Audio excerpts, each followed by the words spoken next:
भाजपा राजस्थान के ऊर्जावान प्रदेश मंत्री वासुदेव चावला जी, मोर्चा के हमारे प्रदेश मंत्री सीताराम लुगरिया जी, यहाँ के नेता अशोक पिंचा जी, हमारे नेता राजकुमार रिणवा जी, मोर्चा के जिलाध्यक्ष अजीत मेघवाल जी, रामकरण चौधरी जी, रवि मेघवाल जी, मधुसूदन जी, श्रवण जी, भवनलाल जी, राकेश जी, मंगला जी, सतपाल जी, सत्यनारायण जी, भगवती जी, धनाराम जी, और जो विशेष उद्बोधन देने के लिए हमारे बीच में हमारे आग्रह पर समय निकालकर पधारी ऐसी राजस्थान सरकार में अत्यंत लोकप्रिय नेता हमारी आदरणीय मंजू बागवार जी, जिनका विशेष उद्बोधन हमको मेरे बाद सुनने को मिलेगा। और सामने विराजमान समाज के और भिन्न भिन्न वर्गों के ऐसे मैं चेहरे देख रहा हूं जो अपने अपने इलाके में नेतृत्व करने वाले हैं। समझदार लोग बैठे हैं, चारों तरफ मैं देख रहा हूं, बहुत गंभीर हैं। और मुझे लगता है कि इस लोकसभा चुनाव में आप अपने अपने इलाके में, अपने अपने गांव में पार्टी का नेतृत्व कर रहे हैं, ऐसा मुझे लग रहा है। आप सबको धन्यवाद देता हूं। कितना सुंदर कार्यक्रम आयोजित किया। इसमें उप मुख्यमंत्री जी आने वाले थे, अति आवश्यक कार्य होने से वो नहीं पधार सके। उनकी जगह आदरणीय मंजू बागवार जी आई हैं, मुझे भी आदेश हुआ, मैं भी आया हूं। अभी कई वक्ताओं ने आपके सामने विषय रखा है। मैं जब आया तो एक वक्ता काफी जोर से बोल रहे थे, उसके बाद में सीताराम जी बोले हैं। पर मैं कह रहा हूँ वासुदेव चावला जी, चूरू की रिपोर्ट तो कल हम जयपुर बैठे थे और समीक्षा हो रही थी लोकसभा वाइज, और चूरू की जीत तो लाखों में हो रही है, ये मान के चलो। क्यों किसी के बारे में चिंता कर रहे हो? चूरू की जनता ने तो तय कर लिया, हर वर्ग ने तय कर लिया। ऐसी समाज हो, चाहे सामान्य वर्ग हो, मजदूर हो, किसान हो, महिलाएं हो, युवा हो, कामगार हो, दुकानदार हो, ऐसा कौन सा वर्ग है जो मोदी जी को वोट नहीं दे रहा है? करता मुझे बताएं। लोग खेत में लगे हुए, काम का समय है, वो भी जरूरी है, और जो काम में नहीं लगे वो यहाँ लगे हैं। लेकिन मुझे लगता नहीं है कि चूरू में कोई चिंता वाली बात है। आवश्यकता एक बात की जरूर है कि जीत को लाखों लाखों में बड़ी करनी है तो आपको एक मिनट भी सोना नहीं चाहिए, और चूरू का नाम देश में रोशन करना चाहिए। इसके लिए दिन रात मेहनत करने की आवश्यकता है। नाम बड़ा तब होगा जब जीत राजस्थान में सबसे बड़ी आपकी होगी। और मोदी जी आई गए, मैं बहुत सारी बातें नहीं बताऊंगा, संक्षेप में बोलूंगा। चावला जी, मोदी जी आएंगे ना। मोदी जी ने देवेंद्र जी के साथ उनका क्या संबंध है, क्या दोस्ती है, वो बताया कि नहीं बताया? इतना नजदीक कोई व्यक्ति दुनिया के सबसे लोकप्रिय नेता के, शक्तिशाली नेता के साथ हो, देवेंद्र झाझड़िया जी जैसा, तो ऐसा कौन सा काम है चूरू का जो नहीं करा के ला पाएंगे? करा पाएंगे कि नहीं करा पाएंगे? मेरे जैसा नया व्यक्ति तो समय मांगता है, और वो तो खुद के कुछ भी कह सकते हैं। तो मोदी जी के, नरेंद्र जी के और देवेंद्र जी के बीच में दूरी नहीं है। तो दूरी नहीं है तो काम बड़े बड़े आपके होंगे, ये मान के चलिए। अब कौन चला गया विरोध में, कौन चुनाव लड़ रहा है, ये गीत गाने की आवश्यकता नहीं हमको। हमें तो नरेंद्र मोदी जी ने क्या किया है वो बताने की आवश्यकता है। और मैं एससी समाज का होने के नाते, मोर्चे का प्रदेश होने के नाते दो तीन बातें ये कहना चाहूँगा कि 2014 में मोदी जी प्रधानमंत्री बने, उससे पहले आप थोड़ा दिमाग लगाइए, सोचिए। 2014 से पहले ये था गरीब व्यक्ति के मन में कि हमारी गरीबी दूर नहीं हो सकती, हमें गरीब ही रहना है। मजदूर के मन में था कि हमारी मजदूरी नहीं बढ़ सकती, हमें मजदूर ही रहना है। किसान के मन में ये था कि हमें तो कर्जवान ही रहना है।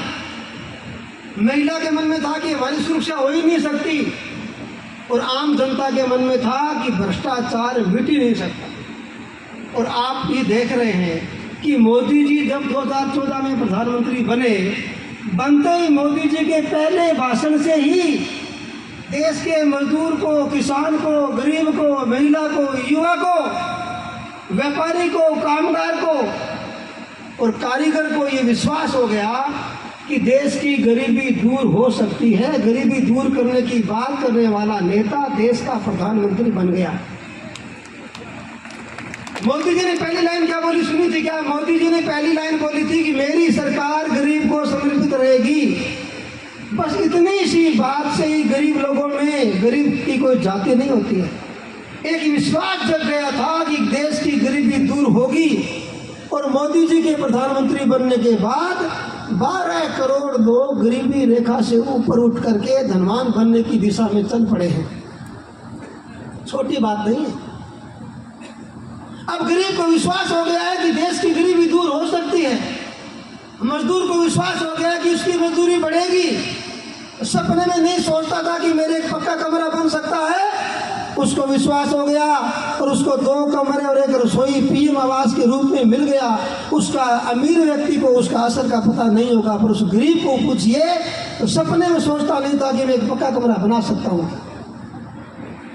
मैं कई बार उदाहरण देता हूँ। मैं एक गरीब घर में गया, मैंने पूछा कि पीएम आवास आपके बन गया क्या? उन्होंने कहा ये पीएम आवास मेरा बन गया, मुझे उज्ज्वला का कनेक्शन मिल गया, मेरे घर में शौचालय बन गया, मुझे फ्री गेहूं मिल रहा है, मेरे कंधे पर और मेरे बाजू पर कोरोना की वैक्सीन लगी, मैं सेफ हो गया हूँ, जनधन का खाता मेरा खुल गया है, छात्रवृत्ति मुझे मिल रही है, स्कूल की फीस मेरी माफ हो रही है। उस गरीब ने कहा कि ये सब होने के बाद पहले मेरा एक कच्चा मकान होता था, मैं गरीब व्यक्ति हूँ, मेरी जमीन नहीं है, नायक समाज का मेरा भाई था, और जब बारिश होती थी तो मेरा कच्चा मकान टपकता था, मैं मजदूरी करने गंगानगर जाता था, भागकर घर वापस आता था साइकिल लेकर कि कच्चे मकान की छत गिरने से मेरी 3 बेटियां और एक बेटा दबकर ना मर जाए, इसलिए मैं मेरी मजदूरी बीच में छोड़कर घर आता था और घर आकर बच्चों को संभालने का काम करता था। अब उन्होंने आगे कहा कि मोदी जी का पीएम आवास बनने के बाद अब मैं साइकिल लेकर गंगानगर मजदूरी करने नहीं जाता हूँ, मैं बठिंडा भोर तक आगे दूर दूर तक मजदूरी करने जाता हूँ। 15 दिन बाद घर आता हूँ तो 250 रुपये मजदूरी मिलती थी, 300 रुपये मिलती थी, आज मैं 1200 रुपये मजदूरी डेली कमाता हूँ। ये मोदी जी के पीएम आवास बनने का परिणाम है। और वो मजदूरी के पैसा मेरे बच रहा है, मैं खाते में जमा करा रहा हूँ। मेरी 11वीं पढ़ने वाली बेटी की चिंता खत्म हो गई है कि मैं पैसे इकट्ठे कर रहा हूँ, उसकी शादी में पैसे ढंग से लगाऊंगा। ये चिंता भी मैं मुक्त हो गया हूँ कि मेरे घर में शौचालय नहीं था, मेरी बेटी गांव के बाहर जाती थी तो असामाजिक तत्वों हमारी बच्चियों को छेड़ने टेढ़ी नजर रखते थे। अब मुझे चिंता मुक्त हो गया कि मेरे घर में शौचालय है, मेरी बेटी घर में ही रहती है, पढ़ाई करती है। उस गरीब का दुख और दर्द मोदी जी ने दूर किया कि नहीं किया? ये छोटी बात हो सकती है हमारे लिए, आपके लिए, और उस गरीब के लिए बहुत बड़ी बात। हम हिमाचल प्रदेश में शिमला में गए, हमें कहा कि गरीबों के घर में जाके आओ। मैं गरीब में घर में गया, एक माँ गैस चूल्हे पर रोटी बना रही थी। मैंने पूछा माँ गैस चूल्हा किसने दिया? बोले मोदी जी ने दिया। और मोदी जी ने नहीं दिया था तो क्या होता था? उस माँ ने बताया कि 4 महीने तक लगातार बारिश होने से सूखी लकड़ी नहीं मिलती थी। 4 महीने तक हमारे बच्चे कच्चा दूध और ब्रेड खाकर सोते थे। मोदी जी के चूल्हा देने के बाद हम 24 घंटे चलता है और हमारे बच्चे रोटी खाकर सोते हैं। आज तक क्यों नहीं दिया उस गरीब के पहाड़ी इलाके में गैस का कनेक्शन? छोटी सी बात है गैस कनेक्शन तो, लेकिन उसके बच्चे जो भूखे सोते थे या ब्रेड खाकर सोते थे वो रोटी खाकर सो रहे हैं मोदी जी के कारण। और उन्होंने कहा कि शौचालय मोदी जी ने दिया है और पीएम आवास भी स्वीकृत हो गया जो पहाड़ पर अभी बनने वाला है। ये आज तक क्यों नहीं हुआ? आज़ादी मिलने के 60 साल तक राज करने के बाद भी उन लोगों ने, कांग्रेस ने क्यों नहीं किया? ये छोटी छोटी तमाम बातें हैं जो गरीब के दिल को हर जगह छू जाती है। ये तमाम बातें हैं जिससे गरीब व्यक्ति की आमदनी बढ़नी शुरू हुई है। उसको मकान बनाने की चिंता खत्म हो गई है, मोदी जी दे रहे हैं। आज़ादी मिलने के 60 साल बाद कांग्रेस ने राज किया और घर में स्वच्छ पीने का पानी नहीं पहुंचा पाई। जल जीवन मिशन की योजना बना करके मोदी जी ने हर घर में नल से जल पहुंचाने की योजना बनाई कि नहीं बनाई? वो अलग बात है कि कांग्रेस की पिछली सरकार ने भेदभाव करके गलत तरीके से उसका वितरण किया है। अब हमारी सरकार भजन लाल जी मुख्यमंत्री जी के नेतृत्व में बनी है, सारे काम ठीक होंगे। लोकसभा चुनाव होने के बाद डबल इंजन की सरकार बन रही है ना, नहीं बन रही क्या? हम लोग साथ खड़े रहेंगे, ऐसा कोई काम नहीं होगा जो नहीं होने वाला होगा। देवेंद्र झाझड़िया जब बनकर लोकसभा में जाएंगे, उन्होंने बात यही रखी, झाझड़ी जी ने, मैं सुन रहा था लाइव, कि मेरे चूरू के हर गांव में पीने का पानी पहुंच जाए, मोदी जी मेरी यही प्रार्थना है, और हमारे चूरू में नहर आ जाए, मोदी जी यही प्रार्थना है। झाझड़ी जी ने बोला कि नहीं बोला, और मोदी जी ने लिख लिया, भाई साहब वो होकर रहेगा। ऐसा नहीं है मोदी जी सुनने के बाद उस काम को करते ही हैं। इस सम्मेलन के माध्यम से मैं आपको निवेदन करना चाहता हूँ, जीत जितनी बड़ी होती है बातें उतनी बड़ी कर सकता है आदमी। छोटी जीत होती है तो बातें छोटी होती है, जीत बड़ी कर दीजिए। झाझड़िया जी बड़ी बड़ी बातें करेंगे, बड़े बड़े काम भी होंगे। जितना जोर लगाओगे उतना ही बड़ा काम आपका होने वाला है। इसलिए किसी के बारे में बात मत करो, बात मोदी जी के बारे में करो, बात विकास के बारे में करो। राजनाथ सिंह जी राठौड़, जिन्होंने 7 बार यहाँ जीत करके मंत्री रह करके कौन से काम नहीं किए इस जिले में, किस समाज के साथ भेदभाव किया। मैं बैठता था वहाँ जयपुर में, हर वर्ग के लोग सुबह 5 बजे उनकी कोठी पर भीड़ लग जाती थी। जाति पूछी क्या कभी उन्होंने, छोटे सी पर्ची पर वो लिख करके काम कराते थे। एक दिन मैं गया, मुझे कहा बैठो आप, मेरे पहले काम देखो। सुबह 5:30 बजे 200 लोग बैठे थे। एक बुजुर्ग व्यक्ति आया, कॉपी का कागज सर बैठे भरा हुआ था, लिख करके। मैंने कहा ठीक से लिख के लाते, बोले नहीं रुको, ये मेरा आदमी है बेचारा, ये कहाँ से लिख के लाएगा, इसके पास थोड़ी टाइप करने वाले हैं। छोटे से कागज पर टिप्पणी कर दी कि जाओ वहाँ जा करके दे दो, आपका काम हो जाएगा। इस प्रकार से हर आदमी की सुनवाई करने वाले राठौड़ साहब के काम देखो, हमारी पिछली कौन बीजेपी की सरकार के काम देखो। और राजस्थान में लोकप्रिय मुख्यमंत्री भजन लाल जी, मंत्रिमंडल के नेता हमारे विजय मंजू जी, मैं विश्वास दिलाता हूँ ऐसा कोई काम नहीं होगा किसी वर्ग का, किसी जाति का, किसी बिरादरी का, किसी वर्ग का, जो आप मांग करेंगे वो पूरा नहीं होगा। सब काम हो गए। इसलिए बड़ी ताकत के साथ कंधे से कंधा मिलाकर सारी जाति बिरादरी हमारे साथ है, कोई जाति हमारे खिलाफ नहीं है। 36 बिरादरी हमारे भाजपा के साथ है, और मुझे विश्वास है कि इस प्रकार से आप लोग लग जाएंगे।